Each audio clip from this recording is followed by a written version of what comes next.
Leitura do dia 31/365. Levítico, 1 a 3. Esse é o projeto Bíblia em 365 dias. Estaremos dia a dia cada vez mais próximos do nosso Deus Pai Celestial.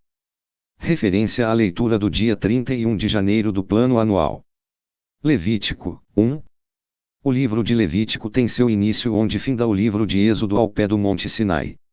O tabernáculo estava concluído e Deus estava pronto para ensinar ao povo como adorá-lo naquele lugar. O tabernáculo onde Deus se encontrou com Moisés era na verdade a tenda da congregação. Uma estrutura menor dentro do grande tabernáculo. A tenda da congregação continha o santuário em uma parte e o lugar santíssimo com a arca em outra parte. Sendo estes dois compartimentos separados por um véu. Foi no lugar santíssimo que Deus se revelou a Moisés. Êxodo 33:7 menciona a tenda da congregação antes de o tabernáculo ser construído. Muitos acreditam que ela desempenhava a mesma função da que é descrita aqui. Podemos ser tentados a considerar o livro de Levítico um registro de estranhos rituais de uma época diferente. Mas suas práticas faziam sentido para as pessoas daquele tempo e nos oferecem uma compreensão melhor da natureza e do caráter de Deus. O sacrifício de animais parece obsoleto e repulsivo para muitos hoje. Mas era um ato praticado em muitas culturas no Oriente Médio. Deus usou o método de sacrifício para ensinar a fé ao seu povo. O pecado precisava ser levado a sério.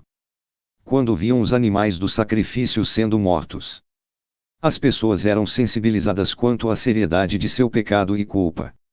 A atitude despreocupada de nossa cultura em relação ao pecado ignora o seu custo e a necessidade de arrependimento e restauração. Embora muitos rituais de Levítico tenham sido designados para a cultura daqueles dias, seu propósito era revelar um Deus altíssimo e santo que devia ser amado, obedecido e adorado. As leis de Deus e os sacrifícios serviam para revelar a verdadeira devoção do coração. As cerimônias e os rituais constituíam a melhor forma de os israelitas firmarem suas vidas em Deus. Chamado de oferta, oferta queimada, holocausto, oferta de manjares e oferta de paz. Enquanto as ofertas geralmente são chamadas de sacrifícios. O fato é que cada pessoa oferecia um presente a Deus sacrificando-o no altar. No Antigo Testamento o sacrifício era a única maneira de aproximar-se de Deus e restaurar o relacionamento com Ele. Havia mais de um tipo de oferta ou sacrifício. E esta variedade tornava-os mais significativos porque cada um estava relacionado a uma situação específica da vida. Os sacrifícios eram oferecidos em louvor, adoração e agradecimento, também para perdão e comunhão. Os primeiros 7 capítulos de Levítico descrevem uma variedade de ofertas e como deveriam ser praticadas. Quando ensinou seu povo a adorá-lo, Deus ressaltou especialmente os sacrifícios. Por quê? Os sacrifícios eram o modo escolhido por Deus no Antigo Testamento para o povo buscar perdão pelos seus pecados. Desde a criação Deus deixara claro que o pecado separa as pessoas dele e que os que pecam merecem morrer. Porque todos pecarão. Deus designou o sacrifício como forma de buscar perdão e restaurar o relacionamento com ele. Sendo um Deus de amor e misericórdia, Ele decidiu desde o início que viria a este mundo e morreria a fim de pagar a pena por toda a humanidade. Isto foi realizado por meio de seu Filho que, sendo Deus, tornou-se humano. Mas antes que Deus fizesse este sacrifício final, ele instruiu o povo a matar animais como sacrifício pelo pecado. O sacrifício de animais cumpria 2 propósitos. 1. Simbolicamente o animal tomava o lugar do pecador e pagava a pena pelo seu pecado, e 2. A morte do animal representava uma vida doada a fim de que outra vida pudesse ser salva. Este método de sacrifício continuou por todo o Antigo Testamento e foi eficiente em ensinar o povo e guiá-lo de volta para Deus. Durante o Novo Testamento, porém, a morte de Cristo tornou-se o último sacrifício necessário. Ele sofreu as nossas punições de uma vez por todas. O sacrifício de animais passou a não ser mais necessário. Agora todas as pessoas podem ser livres do castigo do pecado simplesmente crendo em Jesus e aceitando o perdão que ele oferece. Havia alguma diferença entre um sacrifício e uma oferta.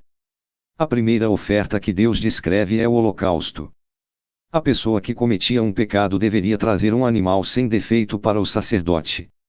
O animal inocente simbolizava a perfeição moral demandada pelo Santo Deus, bem como a natureza perfeita do real sacrifício futuro. Jesus Cristo. A pessoa colocava a mão sobre a cabeça do animal para simbolizar completa identificação com o seu substituto. Em seguida matava-o e o sacerdote aspergia o sangue. Simbolicamente, os pecados da pessoa eram transferidos para o animal, expiação.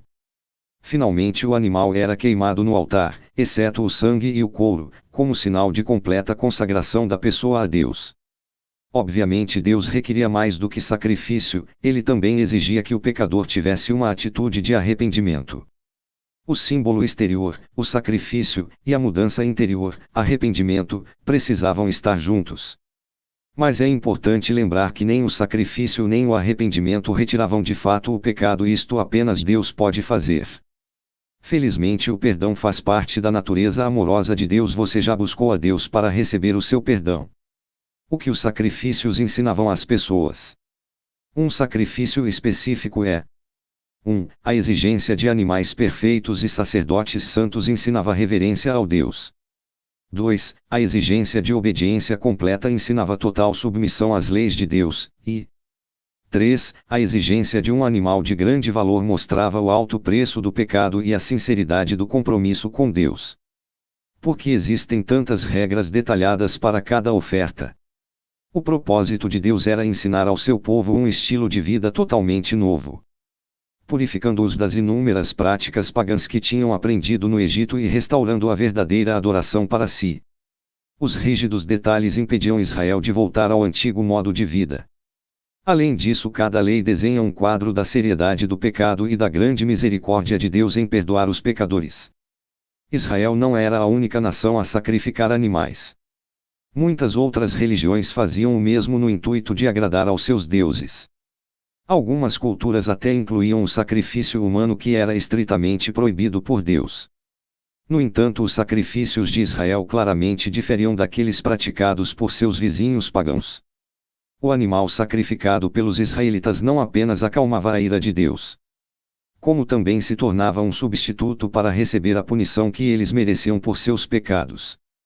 O sacrifício demonstrava fé em Deus e compromisso com as suas leis. E ainda mais importante, este sistema prenunciava o dia em que o Cordeiro de Deus, Jesus Cristo, morreria e venceria o pecado para sempre. Levítico 2. A oferta de manjares acompanhava todos os holocaustos e era um presente de agradecimento a Deus. Ela lembrava ao povo que seu alimento procedia de Deus e que eles deviam, portanto, sua vida a Ele. 3 tipos de oferta de manjares eram oferecidos. 1. Flor de farinha com azeite e incenso. 2. Bolos cozidos ou obreias, bolos muito finos, untadas com azeite, e 3. Grãos de cereais tostados com azeite e incenso. A ausência de fermento simbolizava a ausência de pecado e o azeite representava a presença de Deus. Parte da oferta de manjares era queimada no altar como sacrifício a Deus e o restante se destinava à provisão dos sacerdotes. Porque o fermento não era permitido na oferta de manjares. Sendo um fungo bacteriano, o fermento constitui um símbolo apropriado para o pecado. Da mesma forma que o fermento leveda a massa do pão, o pecado se prolifera e corrompe a vida. Um pouco de fermento é bastante para afetar toda a massa, assim como o pecado pode destruir uma vida inteira. Jesus continuou esta analogia ao alertar sobre o fermento dos fariseus e saduceus. As ofertas eram temperadas com sal, como lembrança do pacto realizado entre Deus e o povo. O sal é um bom símbolo da atividade de Deus na vida de uma pessoa porque penetra, preserva e auxilia no processo de cura. Permita que Deus se torne parte de você, penetrando em cada aspecto da sua vida, guardando-o de todo o mal ao redor e curando-o de seus pecados e falhas. Nos países árabes, um acordo era selado com um presente de sal para demonstrar a força e a permanência do contrato. Em Mateus 5,13, os crentes são chamados de sal da terra. Que o sal utilizado por você seja uma lembrança diária de que você agora faz parte do povo de Deus e ajuda ativamente a preservar e purificar o mundo. Grãos de espigas verdes esmagados e tostados com azeite constituíam o alimento típico da maioria das pessoas. Por isso, esta oferta era um símbolo da alimentação diária do povo. Ao trazer a oferta, mesmo uma pessoa pobre poderia oferecê-la. O povo estava reconhecendo a Deus como o seu provedor. Deus se agradava da motivação e dedicação com que as pessoas lhe ofertavam. Levítico 3. Uma pessoa oferecia o sacrifício pacífico como expressão de gratidão. Também como meio de estabelecer comunhão com Deus. Por ser este um símbolo de paz com Deus. Parte da oferta podia ser comida pela pessoa que a apresentava.